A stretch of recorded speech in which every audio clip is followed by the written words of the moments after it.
تبلیغ کے مجھے گھر سے نکالا تو قائل کیسے ہوئے؟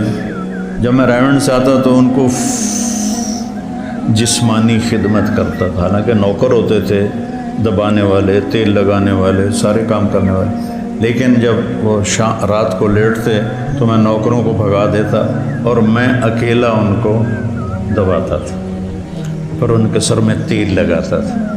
اس خدمت نے ان کے دل کو رام کر دی، کیونکہ پہلے میں ذرا گستاخ تھا، بدتمیز تھا۔ تو گھر میں جو دعوت ہے وہ اخلاق سے چلتی ہے۔ وہ یہ نہیں کہ آپ بیوی کو بٹھا کے دعوت دینا شروع کر دو گے، بیگم دنیا فانی ہے۔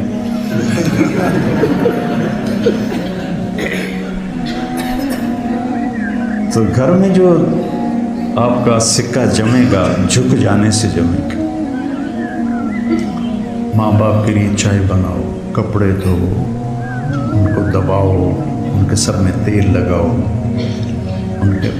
ان کی آنکھ کا اشارہ سمجھو، تو میں سمجھوں گا کہ آپ نے صحیح قرآن پڑھا۔ اور رشتہ داروں میں بھی زبان سے دعوت نہ دیا کرو، اپنے اخلاق سے، چونکہ رشتہ دار سب سے مشکل ہوتا ہے تعلق قائم کرنا رشتہ داروں میں۔ جب بھی تو اللہ نے اتنی آیات اتاری ہیں اور اتنی احادیث ہیں، تو اس میں سب سے مشکل ہوتا ہے رشتہ داروں سے تعلق قائم کرنا۔ وہ رویے ٹکراؤ ہوتا ہے، تو اس میں آپ کے اخلاق، آپ کی تواضع، آپ کی عاجزی، کوئی ان میں سے بدتمیزی کرے تو آپ کا برداشت کرنا، عموماً اور والدین خاص طور۔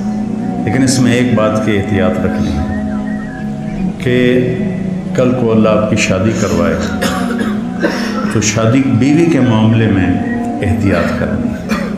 آپ کے ماں باپ کا آپ پر پورا حق ہے، لیکن آپ کی بیگم پر ان کا کوئی حق نہیں۔ میں بچیوں سے بھی کہتا ہوں کہ تم اپنے ماں باپ کو چھوڑ کے آ گئی ہو، اب اپنے خامد کے ماں باپ کو اپنے ماں باپ بنا دو۔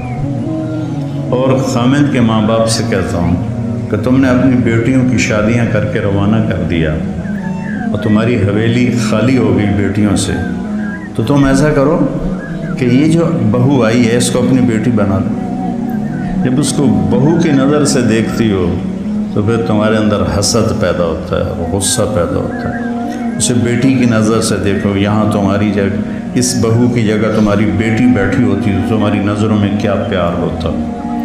جب بیٹی کو تم نے روانہ کر دیا ہے، اب پیچھے یہ تمہاری بہو آ گئی ہے، تو اس کو وہی نظر دو جو اپنی بیٹی کو دیتی تھی، تو گھروں میں خوشیاں۔ تو ماں باپ کا تمہاری بیوی پر کوئی حق نہیں، لیکن میں نصیحت کرتا ہوں بچیوں کو کہ خامد کے ماں باپ کو عزت دو، ان کی خوشی سے خدمت کرو، اگرچہ تمہارے ذمہ نہیں، لیکن کرنا تمہارے لیے اجر و ثواب کا باعث ہے۔ اور بچی کے ماں باپ سے کہتا ہوں، دیکھو پوری ہدایہ جیسی کتاب میں بھی ساس کا کوئی حق نہیں لکھا ہو، ساس سسر کا کوئی حق لکھا، باب الخواخ ہے کوئی؟ کیوں جی مولی زبیر صاحب، باب الخواخ کوئی نہیں ہے۔ خامد اور بیوی کے حقوق، اولاد کے حقوق، تو میری ذمہ اپنی ماں باپ کی خدمت ہے۔ میری بیوی خوشی سے تیار ہو جائے تو اس کا احسان ہے، اس کی نیکی ہے۔ زبردستی کر کے میں کروں ورنہ میں تجھے نکال دوں گا تو یہ سب ماں باپ کے کہنے پہ طلاق نہیں دینی۔ طلاق دے دو بڑی نافرمان ہے۔ اپنی بیٹی کے لیے کہتے ہیں وہیں رہو، وس کے رہو، ساڑھے کو نامی، اور بہو کو کہتے ہیں طلاق دے دو اسے، کسی کی بیٹی ہے۔ تو اس میں اعتدال کا راستہ اختیار کرنا یہ آپ لوگوں کے ذمہ ہے۔